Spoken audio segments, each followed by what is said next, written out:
जब पूरी दुनिया पर असुरों का राज हो गया था, तब एक दिव्य शक्ति प्रकट हुई जिसने अकेले ही राक्षसों के घमंड को चूर कर दिया। दैत्य कुल में जन्मे दो भाई, शुंभ और निशुंभ, बचपन से ही असाधारण शक्ति और अपार महत्वाकांक्षा लेकर बड़े हुए।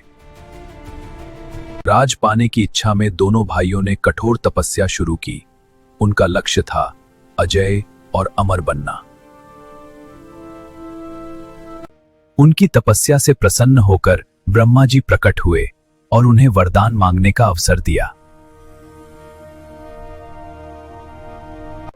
शुंभ और निशुंभ बोले, हमें कोई देवता, दानव या पुरुष कभी पराजित न कर सके। ब्रह्मा जी ने यह वरदान दे दिया, लेकिन उन्होंने एक गलती की।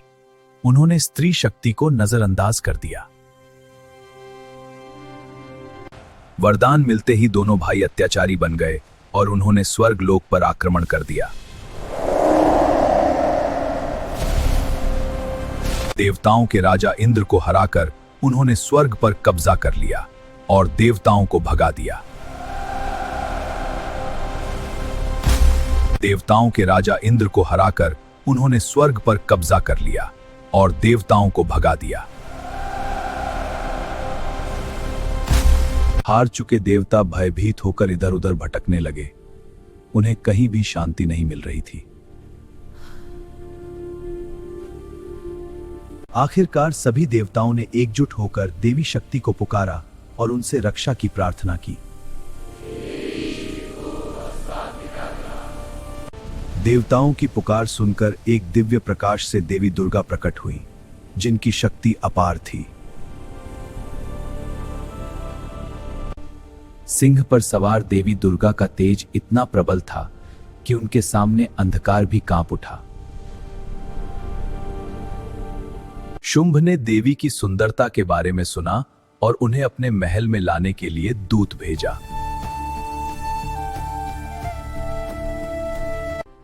देवी ने शांत स्वर में कहा, जो मुझे युद्ध में हराएगा, मैं उसी से विवाह करूंगी।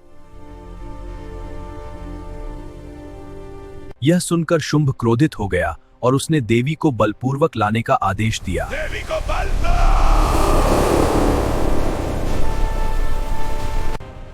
विशाल असुर सेना देवी पर हमला करने के लिए युद्ध भूमि की ओर बढ़ने लगी।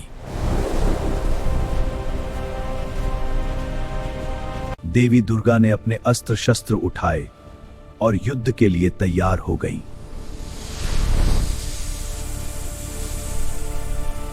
युद्ध के दौरान देवी ने अपने उग्र रूप काली को प्रकट किया, जिनकी शक्ति विनाशकारी थी। चामुंडा रूप में देवी ने असुरों का संहार करना शुरू किया। हर दिशा में हाहाकार मच गया। पूरा युद्ध क्षेत्र चीखों और तलवारों की आवाज से गूंज उठा। हर तरफ विनाश ही विनाश था। अब निशुंभ स्वयं युद्ध में उतरा। उसकी शक्ति और क्रोध बेहद भयानक था।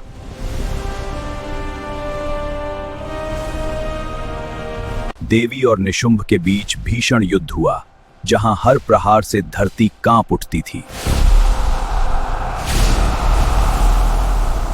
अंततः देवी के प्रहार से निशुंभ घायल होकर गिर पड़ा और उसका अंत हो गया। अपने भाई की मृत्यु देखकर शुंभ का क्रोध 7वें आसमान पर पहुंच गया।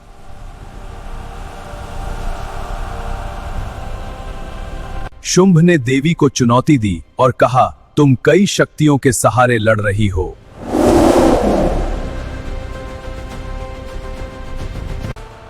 तब देवी ने अपनी सभी शक्तियों को अपने अंदर समाहित कर लिया और अकेली खड़ी हो गई। देवी ने कहा, अब मैं अकेली हूं, आओ और अपनी शक्ति दिखाओ।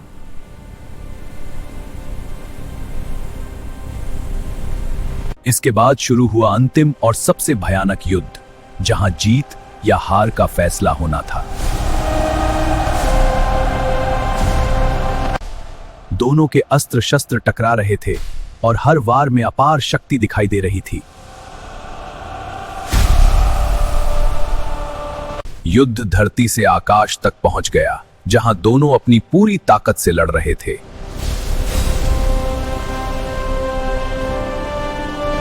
धीरे धीरे देवी की शक्ति शुंभ पर भारी पड़ने लगी और उसका संतुलन बिगड़ गया। देवी ने अंतिम वार करने के लिए अपना त्रिशूल उठाया और पूरी शक्ति से प्रहार किया।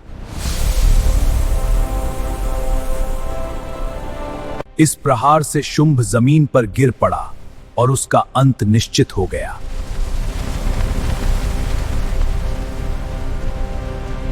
अपने राजा के मरते ही असुर सेना डरकर भागने लगी और युद्ध समाप्त हो गया।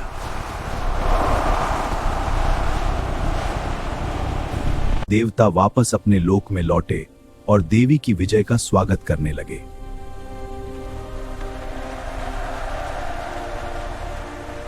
सभी देवताओं ने देवी दुर्गा की स्तुति की और उनका आभार व्यक्त किया।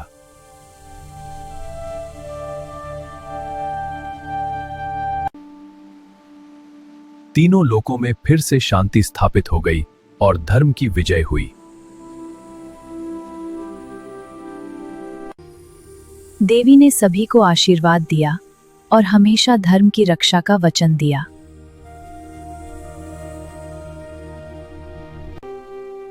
आज भी भक्त सच्चे मन से देवी की पूजा करते हैं और उनसे शक्ति प्राप्त करते हैं।